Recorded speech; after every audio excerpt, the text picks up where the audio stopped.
Hello and good evening. We bring you the latest in the world of sports. My name is Boom Gonzalez. We give you the conversations you want to hear from your favorite icons and athletes. I'm Diego Dario. Watch the game live and our past episodes on demand on the Pilipinas Live app for just 99 pesos a month. Available for download on Google Play or the App Store.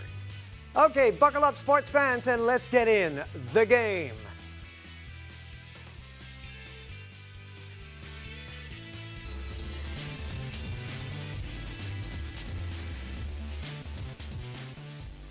The postseason started yesterday in the 2023 FIBA Basketball World Cup, and the theme of yesterday's games was Showtime. Definitely. And here to break down the highlight reel-worthy matches, welcome back right away. Didn't even wait for any other day. I want to be back right away. Sean Manganti, after his debut yesterday, makes his comeback today. Good to see you again, So Sean. you're not a rookie anymore, Sean. I don't think so. I don't think so. Sophomore right away. I think so. We call him the busy man now, doing the fan stream last night, and then back on the game tonight. Well, Sean, since you did the fan stream last night, let's talk about, just a recap of how Serbia advanced to this semifinal round here in the FIBA World Cup. They're this far without their star player in Jokic, but they have other stars as well, and they've been playing well here in the FIBA World Cup, Sean. Yeah, I mean, they're really using their size to their advantage, right? They're really coming out strong, making it hard for anyone who they play. And I think the star player there is Bogdan, right? I think he's really showing that he's a star, and he wants to prove that we don't need Jokic, man. He wants to, elevate his game he wants to show his greatness, The funny thing was yesterday when we were all together, of course, with AB here on the show, last night, we were at halftime. Right. And at that time, Bogey had 18 points already, if I'm not mistaken. He only needed 2 more in the second half. Again, another team that is scary but not talked about a lot. I don't think you guys mentioned Serbia yesterday, correct? We did not. Right? We did not. Right? And why the oversight, do you think? Not just by you, but by, pundits in general. Yeah, I mean, I'm sure because, other teams have more stars, right? But, we can't overlook him. He's such an elite player coming off a bad game. I think that shows so much character that he bounces back in this game and just torched them for 18 in the first half. I really feel like that shows something about his character and how he's really a star. And the score was 87-68. I think that's why he didn't have enough playing time already for the fourth quarter, third quarter. Didn't need it, right? So let the others handle it and get hot. And that was a game that was up against Lithuania, as we mentioned yesterday, just beat the US. But you're talking about Lithuania, though, just quickly, they were undefeated in the group stage. What do you think happened in that game against Serbia? They lost that one and eventually fell off the chance to get to the semifinals. Yeah, I mean, well, they just came off a huge upset over USA, right? So, I mean, it goes 50-50. Either you can ride that Cinderella story, or you used every single ounce of your energy in that game, and that looked apparent that they really had no more gas in the tank. I want to go back to Lithuania in a bit, but we all have to mention that part where Bogey in the press conference, I don't know if you guys saw, at the end of the game, was saying that they were very nervous going into the match, and what took away the nerves was the fact that the injured player Simanic, remember, who went through surgery, lost a kidney, messaged the group, everybody in the morning, and said, guys, don't worry about me. You guys got this. And he got a lot of confidence from that if he's not worried, we shouldn't be worried. Right. But I want to ask you, and I just wanted to put it out there because we might forget the fact that they are losing not only their star player, but also that other player that they're dedicating now this season to. You played a lot of basketball already in different levels. Going back to the Lithuania point, Jago, and I want you to chime in on this one. There are times that you gear up for one game, for that game maybe because you're going up against the number 1 team, an undefeated team, maybe a defending champion. You beat them. The next day, there's some little letdown. It's human nature. Has that happened to you guys? And is that what you think happened to Lithuania? All the focus was on beating the USA. I'll start with you, Sean. Yeah, for sure. I mean, our motto at Phoenix is never too high, never too low. So after a crazy upset like that, I mean, I'm sure they felt like they're on top of a mountain, right? But you got to come down. See, that's why you always got to keep that mindset. You got to stay leveled, and the job's not done. Right. Has that ever happened? I think so. It's just human nature, like you mentioned. You know, I think even before the USA game, they were already hyped up for it. They prepared for it, did all the film work that they needed against USA. You know, all the preparation, media build-up the media too. build-up that Right. they had to experience before the game, during the game, and then after the game. Right. You know, that takes a lot coming out of the players as well. And then the FIBA Basketball World Cup. Quick turnaround. You know, Yeah. just one day and then you're playing the next day. Right. And sometimes, even though you talk your players through it, if you're the coach, that you're going to be, let's forget about it, let's move on to the next play. Easier said than done. Right. But then, it really showed on the court that, Lithuania didn't really have a lot of gas. Naubusan. Naubusan na sila. That's why I against wanted to Serbia. ask Yeah. you guys. All right, so now the other side of that coin was USA. USA, coming from the other side, lost by their standards, Sean, lost badly, even if it's just 6 points. For sure. The fact that they lost got them geared up for this one. Let's talk about the game that you did on Fan Stream with Diego last night. Did you expect it to be that way, that they blew out Italy? 100%. I mean, you have Steve Kerr at the top and Eric Spoelstra and all the rest of the coaching staff. It starts with them. And I'm sure they had a lot of film. They had a lot of schemes ready. They prepared well for this. And from the tip-off, they were on Italy. They were on them, and they showed a sense of urgency. Especially defensively, don't you think? Defensively, they picked up full court for the From first the time, I start, believe. Exactly. Right? So that just shows you that they're taking it seriously. I want to say the loss was maybe a wake-up call, and they really took it to them. And good thing their offense was there too. They were lights out, exciting. I mean, it was a really fun game. So many highlights, So you many. could pick in any quarter, Outside and you're inside. going to see highlights, Oh, right? yeah. But when you talk about this USA team, you mentioned that they were pressing full court. Yeah. I think that's the first time we've seen Team USA do that in the international stage. Why do you think that's very effective for them in terms of their length and athleticism? You said it. They have the athleticism. They have the length. They have the bodies for it. They're young. Right. And why not? These guys, they want it, they need it, and they got it. And I think the fact that they're deep, they can sustain that kind of run, exactly. right? You could put in 5 more players, and then they can do the And same if it thing. works, it's easy dunk on the other Yeah, side. exactly. Okay. Which they got. We got time just for a little preview of Canada versus Slovenia. What are your thoughts, and who's going to win, and why? Hot take, I'm taking Canada. Okay, Wow. why? Man, I mean, I feel like they have more weapons. Okay. I feel like they have defenders. I feel like if we stop Luka, then maybe not stop 100%. Let's be Right. realistic. Slow him down? Slow him down a bit. And then we have more weapons on the offensive side with RJ Barrett, SGA, Kelly Olynyk. The name goes on, the list goes on. Are they winning big? Or are they winning tight? No, this is going to be a tight game going Oh, down I to the like it. wire. I like it. That's why I'm nervous about Luka because he's Luka Magic. Right, He's going right. to be a little clutch at the end, Right. but I think we have a secret weapon for him on Canada. Ooh, so Luka Speaking Magic. and speaking of tight, right? There's a game going on right now. We're at the half. There's a game going on between Germany and Latvia, 36-34, a very low scoring game. So far for them, it's going to be interesting who's going to advance to the semifinals. But Sean, appreciate you for the time and thank you so much for all your insights. Thank you for having me.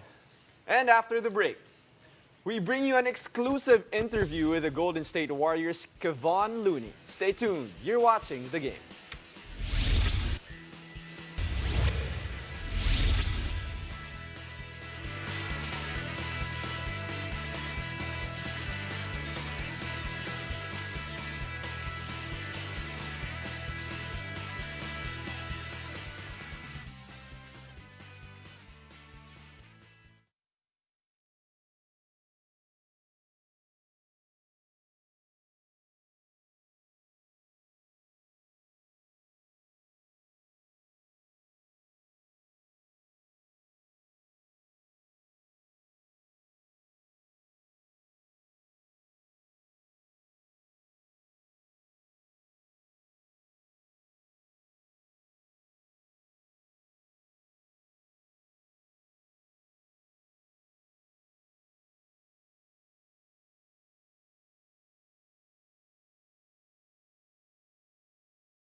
Welcome back. You're still watching the game. Anta Global endorser Kevon Looney visited the Philippines for the first time for the Anta Squad Asia Tour. The game got us a chance to sit down with him for an exclusive interview with insider Dip Dipianco. Let's watch this.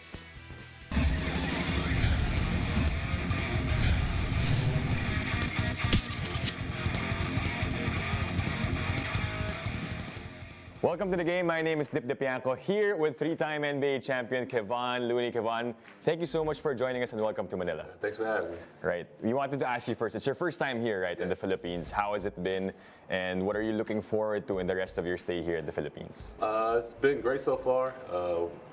I've been here for a short period of time, but already I feel the love. I feel the hospitality. The fans been great already.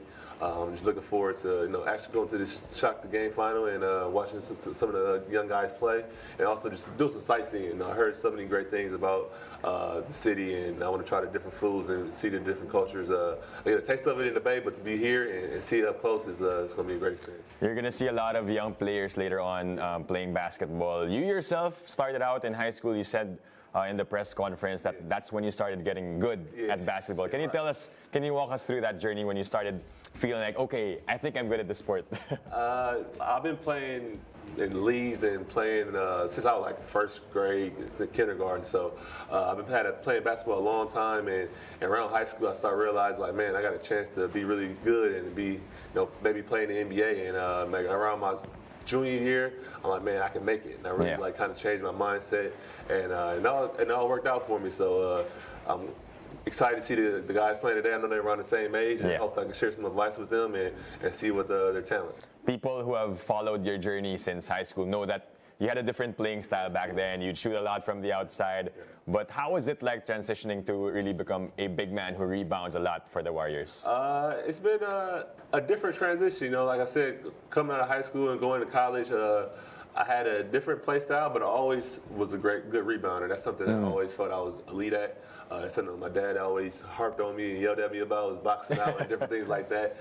So coming to the Warriors, I realized that we got some of the best shooters in the world, and we got Andre, we got KD, and for me to get some playing time, I had to do something, bring something different to the table, and I really focused on my rebounding, my screen setting, and it led to me be able to get on the court and get some minutes, and help me become a champion. So I'm glad it worked out for me, and I feel good about it. You mentioned your dad telling you to box out. He's always watching your games. They show him on the big screen. Yeah. How is it like having him around, of course, supporting you when you play the games? That's probably the best experience, having my mom and dad at every game. They watched me from a young kid. Like, they raised me to do special things, and my dad put the basketball in my hand very early, and he was a real big influence on my play style and the way what I do. So from him to be able to watch all my best moments and be able to share those moments with him, I watched a lot of games with him. So to me to be able to win a championship and hold the trophy with them is something that I'm really proud of, and something I always cherish. What you went through at the start of your career wasn't that easy, right? You had a lot of injuries, but just last year or a couple of seasons ago, you played an entire season, 82 games. Can you tell us how that process was like mentally for you to get over the hump, that you struggled a lot with the injuries, but finally you were able to play a whole season? Yes. Coming in high school and college, I never missed practice, never missed games. So to get injured and not be able to stay on the court was devastating for me, and kind of killed my confidence. And for me to be able to bounce back, and the last 2 seasons I played in every game. I got one of the longest streaks right now in the NBA. It's something I'm really proud of. It took a lot of hard work, and I really had to refigure out my body and figure out how to stay healthy. And it took a long time. It took a lot of dark times, but once I got over the hump and I figured out how to my routine and how to get there, it's been cool to get that moniker of Iron Man, and people get the respect from your peers and the fans of being there every night. And it's something I'm probably one of the most things I'm proud of. You stayed patient throughout the course, right, Kevon? But right now, playing for the Warriors, did you ever get pressured to shoot, to get back to your old playing style, have to shoot from the outside? Because you have a lot of shooters in the team. I think that kind of takes the pressure off. One thing about our team, Steph and Clay, they love to shoot. So they don't mind passing up the shot to get them another shot, so they don't really care about that. I'm continuing to work on my outside shot. If they ask me, that's something that I talked to coach about. Like, do you need me to continue to shoot threes, or do you want me to go do that more? And he kind of just said he likes the way I play now. He likes what I do for my team. So it's something I've been working on, but it's something I'm not pressured into doing. I think the fans want to see me do it more, but I've been working on it. And like I said, them guys love to shoot. Steph, Clay, they give me confidence. They tell me I can't shoot it, but they love it when I give it back to them. They Right. Shooters shoot and rebounders rebound, right? Just one last FIBA World Cup is happening here in Manila. A lot of big men who are superstars in the NBA are here right now, like Karl Anthony Towns. You just want to know who's the toughest cover or guy that you had to guard in the NBA? Between the three of Giannis, Embiid, and Jokic. Jokic won the MVP, won the championship last year, so he's probably on the top. But last year we played against Embiid, he had like 50. So right now I'm gonna say Embiid. No. I'm sure they're having a tough time also boxing you out, right? I try to make it tough as well. Right, just a short message to our Filipino fans out there. Of course, the Dubs fans as well here in the Philippines. I want to say thank you for all the love and the support. It's a dream come true to be out here. I can't wait to see you guys. When I'm out there in San Francisco in the Bay Area, hopefully I represent the game of basketball that you love really well. I want to say thank you and see you soon. Go Dubs. Thank you so much, Kevon. There you have it, Kevon Looney of the Golden State Warriors.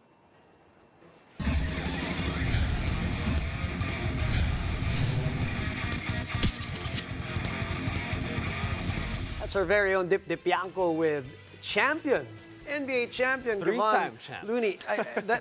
And that last championship, Yeah. I don't know if you'll agree with me. I don't know if this is a hot take, Jago, but there is no way they're winning that championship without Kevon Looney. Maybe the first one, his first one, Yeah. pwede pa, but the last two, especially that last one, he is so key for that team. Well, for sure. I mean, you could see he's so humble, but he's a winner, you know, from all levels that he's played in. But we also forget he was a bucket before actually playing for the Warriors. For you a know. role player. Yeah, he had the bag. He can shoot the mid range, the threes, but that's how you know he's a winner. He accepted this role in the Golden State Warriors organization, and that brought him chips. That's what's important. Yeah, for the greater goal Yeah. of winning a championship. Now he's just traveling all over the world. Yep. And would you believe Kevon and Clay have not seen Coach Steve Kerr here in the Philippines? Oh wow. They have not seen I'm each surprised. other. Or They maybe, haven't. maybe because they've seen each Everybody- other. They always see each other the whole year, Yeah. so they're like, oh. And everybody's busy. They're all Right, doing their right, own right. thing. So congratulations again, Dip Dipianco, as usual, with a great job for Inside the Game. In the meantime, after the break, find out how you can get a chance to meet an NBA Hall of Famer and FIBA Basketball World Cup Global Ambassador. Keep it here. You're watching The Game.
Welcome back to the game.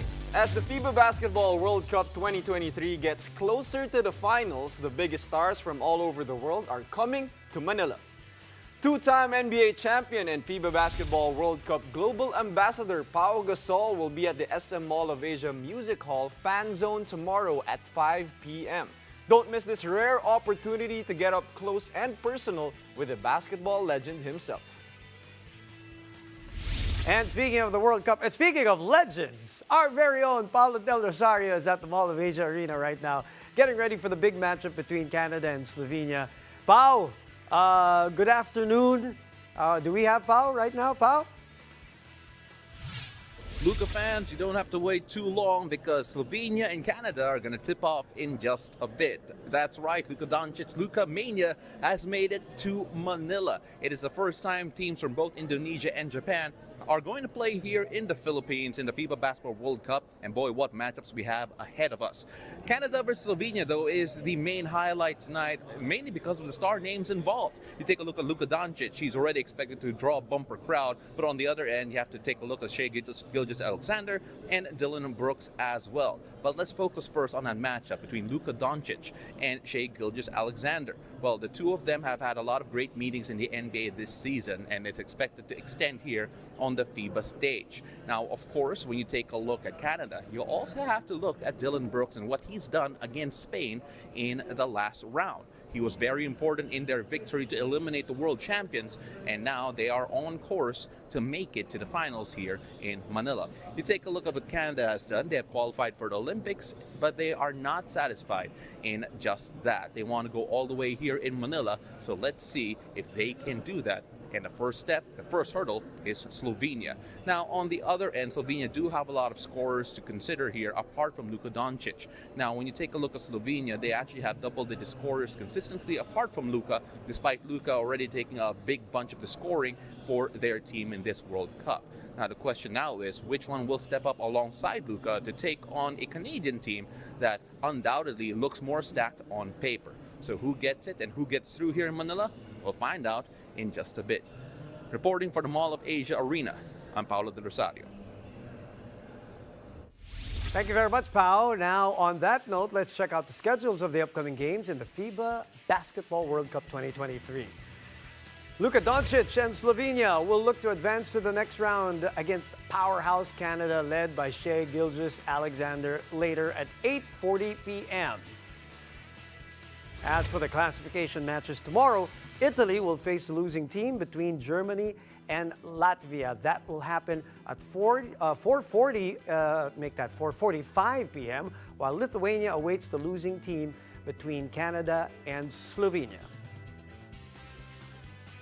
But before all that, let's give you a quick update on the Germany-Latvia game. Germany leading 56-55 in the third quarter now. And you can catch all the games that Boom mentioned on the Pilipinas Live app on either the live stream, the multicam view, or the fan stream, where we'll be joined tonight by Coach Sandy Arespocachaga and Mike Nieto for the Canada versus Slovenia game. Thank you for joining us. I'm Diego Dario.